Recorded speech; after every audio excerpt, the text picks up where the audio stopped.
መልካምን የምስራች ዛሬ በዚህ አደባባይ ልናወራ ቀርበናል። ይህም የምስራች ወንጌል ነው። ወንጌልም ደግሞ ስለ ልጁ ስለ ክርስቶስ ኢየሱስ ነው። ዛሬ በዚህ ስፍራ ላላችሁ አንድ እውነት፣ አንድ የምስራች፣ አንድ ከኃጢአት ወደ ዘላለም ጽድቅ ሊያመጣ የሚችል በልጁ በክርስቶስ ኢየሱስ ብቻ የተሰራ የዘላለም የድነት ወንጌል አለ። ይህም ወንጌል በልጁ በክርስቶስ ኢየሱስ ምክንያት ኃጢአተኛ የሆነ በእግዚአብሔር ፊት እንደገና መቆም የሚችልበት የዘላለም ሕይወት የታወጀበት እግዚአብሔር በኃጢአት ምክንያት ከተጣላው ሰው ጋር በልጁ በክርስቶስ ኢየሱስ የታረቀበት ነው። ወንጌል የምስራች ነው። ይህም የምስራች ደግሞ እግዚአብሔር ይወድሃል የሚል ነው። አሁን በኃጢአት ልትሆን በተለያየ አይነት ድካም ውስጥ ልትሆኑ ትችላላችሁ። ነገር ግን ዛሬ ለዚህ ነገር መፍትሄ ሊሆን የሚችል አንድ የምስራች ይዘን መጥተናል። ይህም የምስራች እግዚአብሔር ይወድሃል የሚል ነው። እግዚአብሔር ሲወድ እንዲሁ አይደለም። መጽሐፍ ቅዱስ ሲናገር ፍቅር እንደዚህ ነው፣ እግዚአብሔር እንደወደደን እንጂ እኛ እርሱን እንደወደድነው አይደለም ይላል። ምን አድርገን ነበረ? መጽሐፍ ቅዱስ ሲናገር ሮሜ 3:23 ላይ ሁሉም ሰው ኃጢአትን ሰርቷል የእግዚአብሔርም ክብር ጎሎበታል ይላል። ይህንን ተናግሮ ዝም ቢል የምስራች አይሆንም ነበረ። ነገር ግን የምስራች ሊሆን የሚችለውን ነገር ሲናገር ይህ ኃጢአተኛ የሆነ ሰው በአዳም ምክንያት ከገባበት ኃጢአት፣ በአዳም ምክንያት ከገባበት የዘላለም ሞት ሊወጣበት የሚችልበትን መንገድ እግዚአብሔር አስቀምጦልናል። ሁሉም ሰው ኃጢአተኛ ነው። መጽሐፍ ቅዱስ ሲናገር እግዚአብሔር አምላክ በኤደን ገነት አዳምን ባስቀመጠው ጊዜ አዳም ባለመታዘዝ ምክንያት ኃጢአትን በሰራ ጊዜ ከዛች ደቂቃ ጀምሮ የሰው ልጅ በኃጢአት ምክንያት ከእግዚአብሔር ጋር ተለይቷል። በመንፈሱ የሞተ እግዚአብሔርን ማውራት የማይችል በእግዚአብሔር ፊት በጽድቅ ሊቆም የማይችል ሙሉ አቅምና ሙሉ ብቃት የሌለው ሆኖ በእግዚአብሔር ፊት ቆሞ ነበረ። ነገር ግን እግዚአብሔር በዚያው ቅጽበት የሰውን ልጅ ሊያወራ መጣ። አዳም ወዴት ነህ አለው። ያ ጥያቄ እስከ ዛሬ ድረስ አለ። ዛሬም እግዚአብሔር የሰው ልጆችን ሊያወራ ወንድሜ ወዴት ነህ ይላል። እህቴ ወዴት ነሽ ይላል። ኃጢአተኛ ነን፣ ነገር ግን ኃጢአተኛ መሆናችን የምስራች አይደለም። ኃጢአተኛ መሆናችንን ብቻ አይደለም መጽሐፍ ቅዱስ ሚነግረን። ሮሜ 3:23 ላይ ሁሉም ሰው ኃጢአትን ሰርቷል ካለ በኋላ ነገር ግን በክርስቶስ ኢየሱስ በሆነው ቤዛነት እንዲያው ደግሞ በጸጋው ይጸድቃሉ ይላል። ምን ማለት ነው? ጸጋ የሚባል ነገር አለ። ያ ጸጋ ኃጢአተኛ የሆነውን ሰው በእግዚአብሔር ፊት እንደገና መቆም እንዲችል፣ በእግዚአብሔር ፊት እግዚአብሔርን ማውራት እንዲችል፣ ኃጢአቱን አጥቦ በክርስቶስ ኢየሱስ ደም እንደገና ወደ እግዚአብሔር ማቅረብ ነው። ኢየሱስ ያድናል። ኢየሱስ ያድናል። ኢየሱስ ያድናል። ኢየሱስ ከዘላለም ሞት ያድናል። እግዚአብሔር ይህንን መንገድ ከፈጠረ በኋላ የሰውን ልጅ ከፍርድ ለማውጣት፣ የሰውን ልጅ ከኃጢአት ለማውጣት አንድ ኃጢአት የማያውቀውን ንጹሕና ቅዱስ የሆነው ልጁን ለአንድ ኃጢአተኛ ላከ። ለማን ሲባል? ለኔ። ለማን ሲባል? ላንቺ። ለማን ሲባል? ላንተ። ይህ ሁሉ ነገር የሆነው ለእግዚአብሔር ማናችንም የሰጠነው ነገር የለም። ለእግዚአብሔር የከፈልነው ነገር የለም። ነገር ግን እግዚአብሔር ከፍቅር የተነሳ ከመውደድ የተነሳ የሰውን ልጅ ከኃጢአቱ ለማውጣት ካለው ፍላጎት የተነሳ እንደገና የሰውን ልጅ ለማውራት እግዚአብሔር በቃል ሳይሆን በተግባር መጣ። እርሱም ደግሞ የአንድ ልጁን የክርስቶስ ኢየሱስ ደም የሚጠይቅ የቀራንዮውን መስቀል የሚጠይቅ ኃጢአተኛውን እንደገና ሊያጸድቅ የሚችል የልጁ የክርስቶስ ኢየሱስ ደም ፈሰሰ። አሁን ባለበት ሁኔታ ውስጥ ሆነ እኛ ዛሬ እንደዚህ እንላለን፣ ኢየሱስ ይወድሃል። አሁን አንተ ባለበት ሁኔታ ውስጥ ሆነ ድካም ውስጥ ልትሆን ትችላለህ። ዝለት ውስጥ ልትሆን ትችላለህ። በኃጢአት ልምምድ ውስጥ ልትሆን ትችላለህ። በሱስ ውስጥ ልትሆን ትችላለህ። ነገር ግን እንደዚህ እንላለን፣ ኢየሱስ ይወድሃል። እግዚአብሔር ይወድሃል። አሁን እየሰማ እንኳን ልብ በቁጣ ቢሞላ፣ አሁን እየሰማ እንኳን በውስጥ ፍላጎት ባይኖር፣ ዛሬ ግን እንደዚህ እንላለን፣ ከዚህ ፍላጎት ከሌለው ሰው እግዚአብሔር ፍቅር ተይዟል።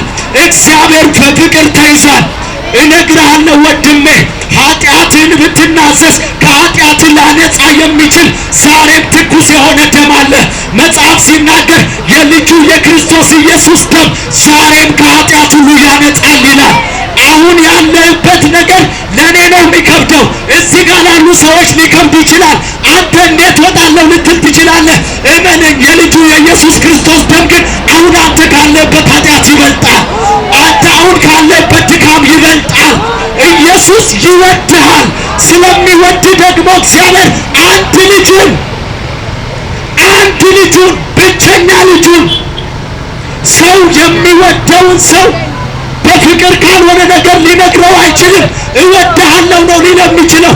እግዚአብሔር ግን በቃል አይደለም። መጽሐፍ ቅዱስ ሲናገር በተግባር የተገለጠ ፍቅር፣ ደም የጠየቀ ፍቅር፣ በቀራንዮው መስቀል ላይ ደም የፈሰሰልህ ወንድም ነህ። ዛሬ እንደዚህ እልሃለሁ፣ ዛሬ ብትመለስ በአብ ዘንድ ላንተ ቦታ አለ። ዛሬ ብትመለስ እግዚአብሔር ይቀበልሃል። ዛሬ ብትመለስ በልጁ በክርስቶስ ኢየሱስ ደም አምነህ ትድናለህ፣ ትጸድቃለህ። ወንጌል የሚናገረው ይህንን ነው። ወንጌል የምስራች ነው። ወንጌል ኃጢአተኛው ሰው በልጁ በክርስቶስ ኢየሱስ ባመነ በዚህ ቅጽበት በእግዚአብሔር ፊት በእግዚአብሔር ቀኝ ከልጁ ከክርስቶስ ኢየሱስ ጋር ይቀመጣል። ወዳጄ ዛሬ ይህንን እውነት እየሰማ ካለ መጽሐፍ ቅዱስ ሲናገር እንደዚህ ይላል፣ የመዳን ቀን ዛሬ ነው ይላል። ነገ ቀጥረ ሊሆን ይችላል። ድንገት አይቆይ በራሴ ላስብበት ብለ ሊሆን ይችላል። እመነኝ፣ ማናችንም ከዚች ደቂቃ በኋላ ወዴት እንደምንሄድ አናቅም። ሁላችንም ከዚች አስፋልት ተሻግረን ወደዛኛው አስፋልት ስንሄድ እንኳን ምን ሊፈጠር እንደሚችል አናውቅም። ብዙዎቹ ነገ ብለው ባሉበት መኝታ ሞተው አድረዋል። ነገር ግን ዛሬ እንደዚህ እልሃለሁ፣ አሁን ይህንን ድምፅ እየሰማ ላለ ወንድሜ እመነኝ፣ ኢየሱስ ከመምጣቱ በፊት ኢየሱስን እንድታገኘው እንነግርሃለን። የመዳን ቀን ዛሬ ነው። የመዳን ቀን ዛሬ ነው። ዛሬ በልጁ በክርስቶስ ኢየሱስ ብታምን አሁን እዚህ ስፍራ እንዳሉ ሰዎች በእግዚአብሔር ቀኝ ትቀመጣለህ። የዘላለምን ሕይወት ታገኛለህ። ከዘላለም ፍርድ ነፃ ትወጣለህ። ለምን ሲባል ከፍርድ ነፃ ሊያወጣ የሚችል ደም ፈሶልሃል።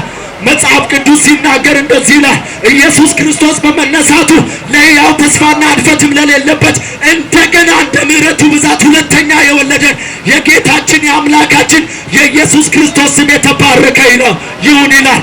ወዳጄ ኢየሱስ ተነስቷል። ኢየሱስ ተነስቷል። ኢየሱስ ተነስቷል። የኢየሱስ መነሳት ላንተ ነው። ምክንያቱም ኢየሱስ ክርስቶስ በመነሳቱ ምክንያት እኛ ደግሞ ለሕያው ተስፋና እድፈት ለሌለበት እንደገና ሁለተኛ እንወለዳለን። እንዴት ሁለተኛ እወለዳለሁ? የአሁን ካደግኩ በኋላ ልክ እንደዛ ሰው ልትጠይቅ ትችላለህ። እንዴት ሁለተኛ መወለድ የሚባል ነገር አለ እንዴ?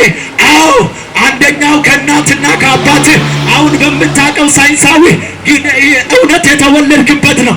ነገር ግን እነግርሃለሁ፣ ሁለተኛ ከእግዚአብሔር መወለድ አለብህ።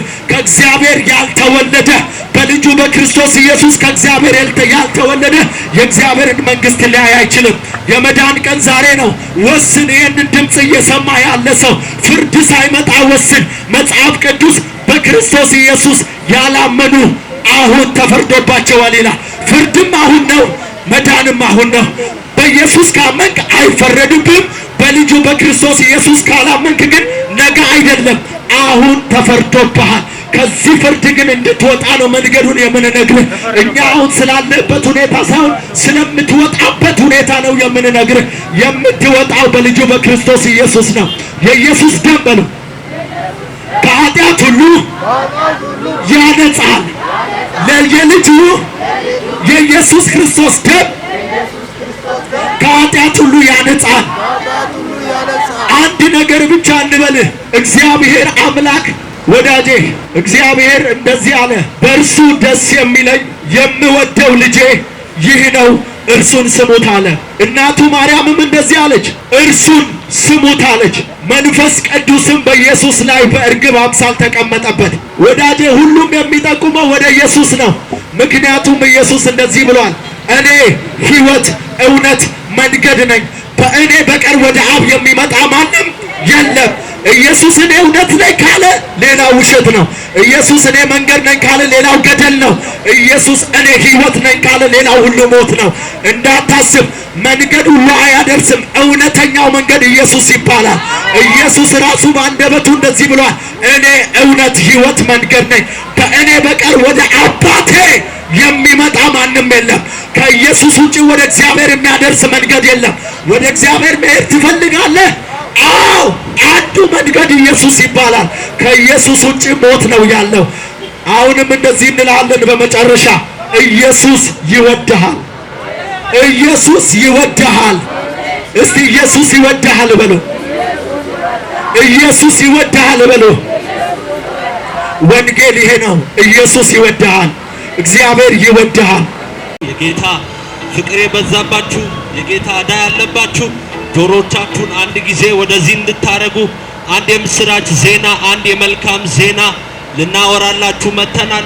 እሱም መልካም ዜና የሆነውን ጌታችንን ኢየሱስ ክርስቶስን ልናወራ መተናል። ኢየሱስ ክርስቶስ የመዳን መንገድ የሆነውን የዘላለምን ሕይወት የሚሰጠውን የመዳን ብቸኛ መንገድ የሆነውን ኢየሱስን ልናወራ መተናል። እየሰራችሁ በስራ ቦታ ያላችሁ አሁን ተቀምጣችሁ ይሄንን ድምጽ የምትሰሙ ሁላችሁም ይሄንን ድምጽ ከሰማችሁ በኋላ ምላሽ እንደምትሰጡ እናምናለን። መጽሐፍ ሲናገር እንዲህ ይላል። በሮሜ መጽሐፍ ምዕራፍ 3 ከቁጥር 18 ላይ እንዲህ የሚል ቃል እናገኛለን። ያም ቃል እንዲህ ይላል፣ ሁሉም ኃጢአትን ሰርቷልና የእግዚአብሔርም ክብር ጎሎባቸዋል ይላል። ስለዚህ ሰው ኃጢአትን በመስራት ምክንያት ከእግዚአብሔር ክብር ጎሏል። እዚህ ያለን ሁላችንም የጎደልነው አንድ ነገር አለ። እሱም ከእግዚአብሔር ክብር ጎለን ነበር። ያንን የጎደለውን የእግዚአብሔርን ክብር ሊመልስ ደግሞ ጌታ ኢየሱስ ክርስቶስ መጥቷል ይላል። ስለዚህ አንድ የጎደለብህ ነገር እንዳለ አስብ። ከእግዚአብሔር ክብር እንደጎደልክ፣ ከእግዚአብሔር ክብር እንደታጣ፣ ከእግዚአብሔር ክብር ወደ ኋላ እንዳልክ አስብ። ያንን ደግሞ ሊመልስ መጽሐፍ እንዲህ ይላል፣ በሶስተኛው ቀን እንደተነሳ ሞትንም ደግሞ አሸንፎ ወደ አባቱ የሄደው የዘላለም መንገድ የሆነው እረፍት የሆነው ኢየሱስ እንደሆነ መጽሐፍ ይናገራል። ሰው በማመን የእግዚአብሔርን መንግስት ሊያገኝ ይችላል። እሱም በክርስቶስ ኢየሱስ በማመን ወደሚገኝ ወደ ዘላለም እረፍት ወደ ሆነው ሰው ሁሉ ወደሚድንበት እረፍት ወዳለበት የዘላለም ደስታ ወዳለበት በጌታችን በኢየሱስ ክርስቶስ ወደሚገኝ ወደ ዘላለም እረፍት እንድትመጡ እንጋብዛችኋለን። የምንጠራችሁ ወደ ዘላለም እረፍት ነው። የምንጠራችሁ ሕይወት የምታገኙበትን መንገድ እንድታውቁ ነው። የምንጋብዛችሁ የዘላለምን ሕይወት እንድታገኙ ነው። እንዲሁም ደግሞ በዮሐንስ ወንጌል ምዕራፍ 3 ከቁጥር 16 እግዚአብሔር ዓለምን የወደደው ልጁን እስከ መስጠት ነው። ስለዚህ በእግዚአብሔር ፍቅር ተወዳችኋል። እግዚአብሔር ዋጋ ከፍሎልሃል። ልጁን እስከ መስጠት ስለ ኃጢአት ዋጋ ከፍሎልሃል። ሰው በኃጢአት ምክንያት ሞት ነው የሚጠብቀው። ስለዚህ ያንን ሞት ደግሞ ሊያስወግድ የእግዚአብሔር በግ የሆነው የእግዚአብሔር ብቸኛ እውነተኛ መንገድ የሆነው ኢየሱስ መጥቷል ይላል። ስለዚህ ኢየሱስ ብቸኛው መንገድ ነው። ወንድሜ ብዙ መንገዶች አሉ፣ እህቴ ብዙ መንገዶች አሉ። ከነዛ መንገዶች መካከል ብቸኛውና የዘላለምን ሕይወት የሚሰጥ ዘላለማዊ የሆነው የሰላም መንገድ የሆነው ኢየሱስ ብቻ ነው። ዛሬም ኢየሱስ ወደዚህ ግብዣ ይጋብዝሃል። ኢየሱስን በማግኘት የዘላለምን እረፍት አግኝ። አዎ መጽሐፉም ሲናገር ሰው ልቡን ሰው ነፍሱን እያጎደለ ብር ቢያተርፍ ሰው ገንዘብን እያተረፈ ነፍሱን ቢያጎድል ምን ይጠቅመዋል ይላል። ስለዚህ ለማይጠቅመው ጊዜያችንን እየሰጠን ለማይጠቅመው ገንዘባችንን እየሰጠን ለማይጠቅመው ሕይወታችንን እየሰጠን ነፍሳችንን ግን ቢያጎድል ምን ይጠቅመዋል ይላል። ስለዚህ አንድ ነገር እንድታስብ እንፈልጋለን። ከሞት በኋላ ሕይወት እንዳለ፣ ከሞት በኋላ የዘላለም የሚባል ቤት እንዳለ እንድታውቅ እንፈልጋለን። እሱም ደግሞ በጌታችን በኢየሱስ ክርስቶስ የሚገኝ ብቸኛ መንገድ ነው። ኢየሱስ ብቸኛ የአብ መንገድ ነው። ለዚህ ነው ኢየሱስም ሲናገር ከኔ በቀር ወደ አብ የሚመጣ ማንም የለም ይላል። በዮሐንስ ምዕራፍ 14 ከቁጥር 6 ላይ እንዲህ የሚል ቃል እናገኛለን። እኔ እውነት ሕይወት መንገድ ነኝ ይላል። ከኔም በቀር ወደ አብ የሚመጣ ማንም የለም ይላል። ስለዚህ በአብ ፊት የመቅረብ ድፍረት፣ በአብ ፊት የመታየት ድፍረት ኢየሱስ ነው። ስለዚህ አሁን አንድ እፍረት እንዳይሰማ እንፈልጋለን። ኢየሱስ ስለ ኃጢአት ሞቷል። ሞቶም ደግሞ በሶስተኛው ቀን ተነስቷል። አሁን ኃጢአት እየኮነናችሁ ያላችሁ፣ በኃጢአት ምክንያት እስራት ውስጥ ያላችሁ፣ ኃጢአት የከበደባችሁ ተሮ ነገራ ጊዶን ኡታጌቲ ሀቺ ገከነው ሀነገራፔ ዋነረታ ጎዳ የሱስ አራጊጎ ሰአይ ሎኢሎ ይበና ሰአይ ወንቶ ሎአናው ደስኬና መጣፋይ ሰአይ ኢቲ ኢቲ በሲያገስ ሀይ ኢቲ ኢቲ ቢዮ ላይታን እሲ ባይረና ዳንኮ የተስ ጎዳና ክርስቶስ ኤከደ ፈተናዳን ጎዳና ኢየሱስ ክርስቶስ ኤከደ መርና ብርዳ ፐአተና መላ ሃርሾ ቤተስ ጎዳና ጊጋጌቲ ሰሎን ኬታይደስ ጎዳና ጊጋጌቱ ሰሎን መርና አለና ቦታይደስ። ስለዚህ ወደዚህ እውነት እንጋብዛችኋለን። ኢየሱስ እረፍት ነው። ኢየሱስ የዘላለም ቤዛ ነው። ይወድሃል። ኢየሱስ ይወድሃል። ስላንተ ደግሞ በመስቀል ላይ ሞቷል። አንድ ነገር አስብ። ተቀምጠም ይሁን እየሰራም ይሁን አንድ ነገር አስብ። ኢየሱስ ብቸኛ የአብ መንገድ እንደሆነ፣ ኢየሱስ ብቸኛው የዘላለም እረፍት እንደሆነ፣ አሁን የምታስባቸው አሁን የምታደርጋቸው ሁሉ ነገሮች ወደ እግዚአብሔር ዙፋን ሊያቀርቡ አይችሉም። ወደ እግዚአብሔር መንግስት ሊያቀርቡ አይችሉም። ሰው በስራ ይድን ቢሆን ኖሮ የእግዚአብሔር ልጅ ኢየሱስ ክርስቶስ በመስቀል ላይ ባልሞተ ነበር። መጽሐፍም ሲናገር የዓለምን ኃጢአት ሊሸከም የእግዚአብሔር በግ ሆኖ ተገለጠ ይላል። ስለዚህ ከተገለጠው ከእግዚአብሔር ልጅ በቀር ማንም መንገድ ሊሆን አይችልም። ሰው ከዘላለም ፍርድ የሚያመልጠው ኢየሱስን በማግኘት ነው። ስለዚህ ወደዚህ ግብዣ እንጋብዛችኋለን። ኢየሱስን ስታገኝ ሃይማኖት አይደለም የምትቀይረው። ኢየሱስን ስታገኝ የዘላለም ቤት ነው የምትሰራው። ኢየሱስ ብቸኛው የአብ መንገድ ነው። ስለዚህ ከኔ ጋር ያላችሁ እዚህ አካባቢ አሁን ከኔ ጋር የመጣችሁ አንድ አዋጅ እናውጃችኋለን። ኢየሱስ በሉልኝ እስኪ። የዘላለም በሉ እስኪ። እረፍት ነው በሉ እስኪ። ኢየሱስ በሉ እስኪ። የዘላለም በሉ እስኪ። መንገድ ነው በሉ እስኪ። እሱ በቀር በሉ እስኪ። መንገድ የለም በሉ እስኪ። ወደዚህ ግብዣ በሉ እስኪ። እንጋብዛችኋለን። ብቸኛው መንገድ አንድ መንገድ ኢየሱስ ነው። አሁን ወስን። አሁን በዚህ ቦታ ይህንን ድምፅ የሰማችሁ ወደዚህ ለመምጣት የምትፈሩ ሰዎች በዛው በተቀመጣችሁበት አንድ ቃል ኪዳን ግቡ። በእግዚአብሔር ፊት ከአብ ጋር ታረቁ።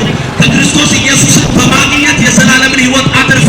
ለዚህ ነው መጽሐፋችን ሲናገር እንዲሁም ደግሞ ከብሉይ ኪዳን ጀምሮ እስከ አዲስ ኪዳን ስንመለከት መንገድ አንድ ብቻ እንደሆነ እንመለከታለን። ውሳኔ ወስን። ኢየሱስን አግኝቼ የዘላለምን ሕይወት ማትረፍ ፈልጋለሁ የምትሉ ወደዚህ እንድትመጡ እንጋብዛችኋለን። የፈራችሁም ካላችሁ በተቀመጣችሁበት አንድ ነገር እንድታውቁ እንፈልጋለን። ኢየሱስ ብቸኛ መንገድ ነው። እንዲሁ አዲስ ኪዳን ላይ ደግሞ የተገለጠ አንድ የእግዚአብሔር ልጅ ነበር። እናም ይህ የእግዚአብሔር ልጅ ኢየሱስ ክርስቶስ ሰው ሁሉ ኃጢአተኛ ስለነበረ የኃጢአት ደሞዝ ደግሞ መጽሐፍ ቅዱስ ሲለን ሞት ስለነበር ይህ ሞት ደግሞ ስጋዊ ሞት ብቻ አልነበረም። ስጋዊ ሞት ማንኛውም ሰው ይሞታል። ነገር ግን ኃጢአት በሰው ልጅ ያመጣው መንፈሳዊ ሞትም ጭምር ነው። ስለዚህ እግዚአብሔር አምላክ አንድ እቅድ ነበረው፣ ለሰው ልጅ ያለው ፍቅር የሚገልጥበት፣ ለሰው ልጅ ያለው መውደድ የሚገልጥበት። ያም ደግሞ አንድያ ልጁን ለኔና ለናንተ ራሱን መስዋዕት አድርጎ እንዲሰጥ መስጠቱ ነበር። የዘላለም ሕይወት ላገኝ ዘንድ ምን ማድረግ አለብኝ የሚል አዎ እኔ ኃጢአተኛ ነኝ፣ አዎ እኔ በደለኛ ነኝ። የኔ ኃጢአት እግዚአብሔርን የሚቀበለው የሚመስል አይመስለኝም። እኔ በኃጢአት እጅግ የታወቅኩ ነኝ። ስለዚህ እግዚአብሔር እኔን የሚፈልገኝ አይመስለኝም ብለን ልንኖር እንችላለን። ግን አንድ ነገር ልነግራችሁ እወዳለሁ። ኃጢአታችሁ ምንም ያህል እንደ ደም የቀላ ቢሆንም እንደ በረዶ ሊያነጻ የኢየሱስ ክርስቶስ ደም ሕያው ነው። ስለዚህ የኢየሱስ ክርስቶስ ደም ከኃጢአት ሁሉ የሚያነጻ ስለሆነ እኔና እናንተን የሚያነጻ ከኃጢአታችን አጥቦ ለእግዚአብሔር ብቁ የሚያደርገን አንድ ደም አለ። ያም ደም ደግሞ ኢየሱስ ክርስቶስ የዛሬ 2000 ዓመተ ምህረት የከፈለው ነው። ስለዚህ ይህንን ደም በራሳችን ሕይወት ጋር የምናዋህደው አንድ መንገድ አለ። ምክንያቱም መጽሐፍ ቅዱስ ሲናገር በልጁ የሚያምን ሁሉ የዘላለም ሕይወት እንዲኖረው እንጂ እንዳይጠፋ እግዚአብሔር አንድያ ልጁን እስኪሰጥ ድረስ ዓለሙን እንዲወዷልና ይላል። ስለዚህ ወገኖች ይህንን የእግዚአብሔርን ግብዣ ይህንን የእግዚአብሔርን ጥሪ ዛሬም በእኔና በወገኖች የሚጠራችሁን ይህን ጥሪ የምትቀበሉት በምንም በምትሰሩ ስራ አይደለም፣ መልካም አድርጋችሁ በመልካምነታችሁም አይደለም። ነገር ግን አንድ ውሳኔ በልባችሁ ውስጥ አንድ ነገር እግዚአብሔር መንፈስ ቅዱስ እንደ ሹክ እንደሚላችሁ አምናለሁ። እኔ ኃጢአተኛ ነኝ፣ እኔ አልጠቅምም፣ ስለዚህ ምን ላድርግ የሚል በልባችሁ ውስጥ ድምፅ ካለ አንድ የምስራች ነግራችኋለሁ። ወደ ኢየሱስ ክርስቶስ በፍጥነት እንድትመጡ፣ በእርሱ እንድታምኑ፣ በማመን ደግሞ የእግዚአብሔር ልጅ እንድትሆኑ።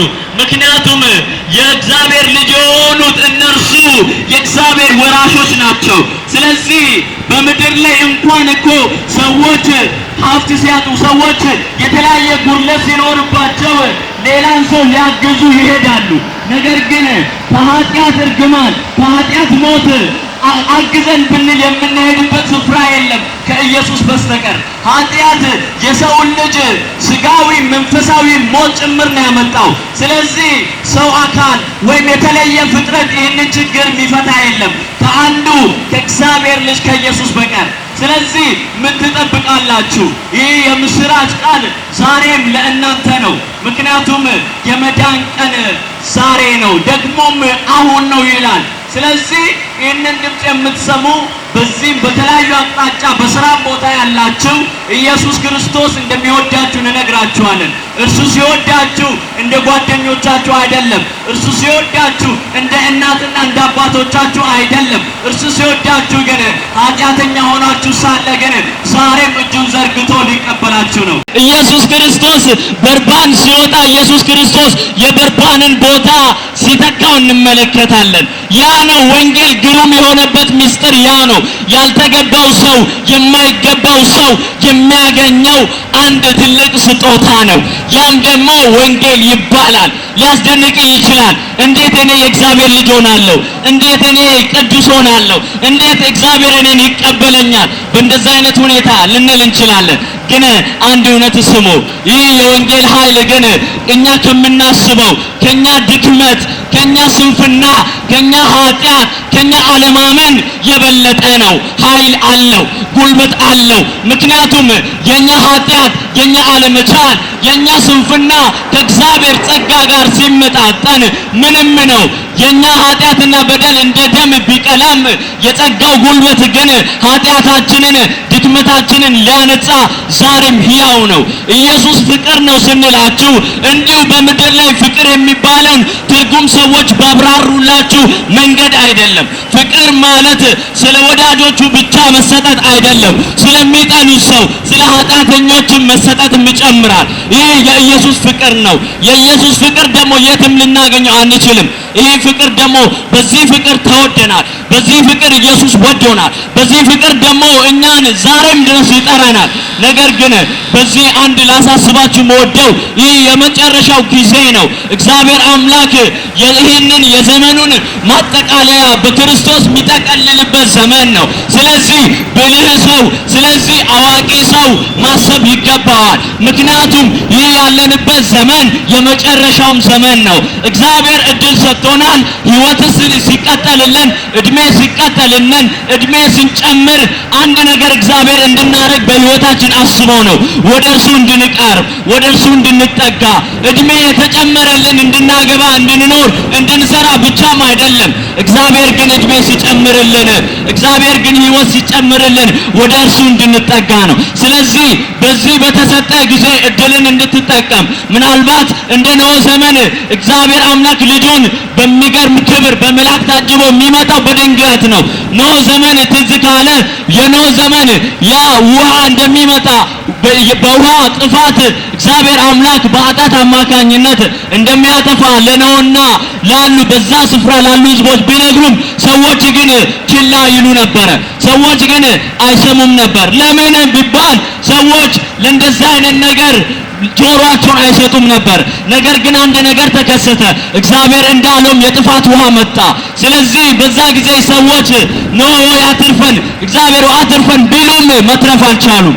ልክም የእግዚአብሔር መንግስት የምትመጣውም የኢየሱስ ክርስቶስ መምጣትም የሚመጣው ልክ በኖህ ዘመን እንደሆነው የጥፋት ውሃ በድንገት ነው። ስለዚህ ግን እግዚአብሔር ጊዜ ሰጥቶናል። እግዚአብሔር ደግሞ እንድንመለስበት፣ ምክንያቱም ሰው ሁሉ የሚመለስበት፣ ሰው ሁሉ የእግዚአብሔር መንግስት የሚያገኝበት አንድ መንገድ እግዚአብሔር አዘጋጅቷል። ያ መንገድ ደግሞ ኢየሱስ ይባላል። ስለዚህ ወጣቶችም አዋቂዎችም ይህን ድምፅ የምትሰሙ ወደ ኢየሱስ እንድትመጡ፣ እርሱ ፍቅር ነው፣ እሱ አዳኝ ነው፣ እርሱ እናንተን ከኃጢአት ሊቤዥ ከኃጢአት ሊያድናችሁ ታማኝ ነው። የምሰጣችሁ ሰላም ዓለም እንደሚሰጣችሁ አይደለም ይላል ኢየሱስ። እውነተኛ ሰላም ኢየሱስ ነው። እውነተኛ እረፍት ኢየሱስ ነው። ዛሬ ኑ ወደዚህ ሰላም እንላችኋለን። ዛሬ ኑ ወደዚህ እረፍት እንላችኋለን። እውነተኛ እረፍት ኢየሱስ ነው። መጽሐፍ ሲናገር ኢየሱስ እንደዚህ አለ፣ እኔ ነኝ አለ። እውነተኛ ሕይወት ኢየሱስ ነው። እኔ መንገድ ነኝ አለ። ወንድሜ አንድ መንገድ አለ። ወደ አብ መድረሻው አንድ ነው። እርሱም ኢየሱስ ይባላል። እውነተኛ መንገድ ኢየሱስ ነው። መጽሐፍ ሲናገር ሕይወት፣ መንገድ፣ እውነት እኔ ነኝ ይላል። አንድ እውነት አለ። እሱን እውነት እንናገራለን። እርሱም የድንግል ማርያም ልጅ የሆነው ኢየሱስ ነው። እውነተኛ እውነት ኢየሱስ ነው። መጽሐፍ ሲናገር እንደዚህ ይላል፣ መዳን በሌላ በማንም የለም፣ እንድንበት ዘንድ ከሰማይ በታች የተሰጠ ስም ኢየሱስ ይባላል። ሃሌሉያ! መዳን በኢየሱስ ብቻ ነው። መዳን በሌላ በማንም የለም። አንድ እውነተኛ መንገድ አለ። አንድ መዳኛ መንገድ አለ። ዛሬ ልናስተዋውቃችሁ የምንፈልገው እርሱን ነው። ለሕይወታችን መዳን ብቸኛው ኢየሱስ ይባላል።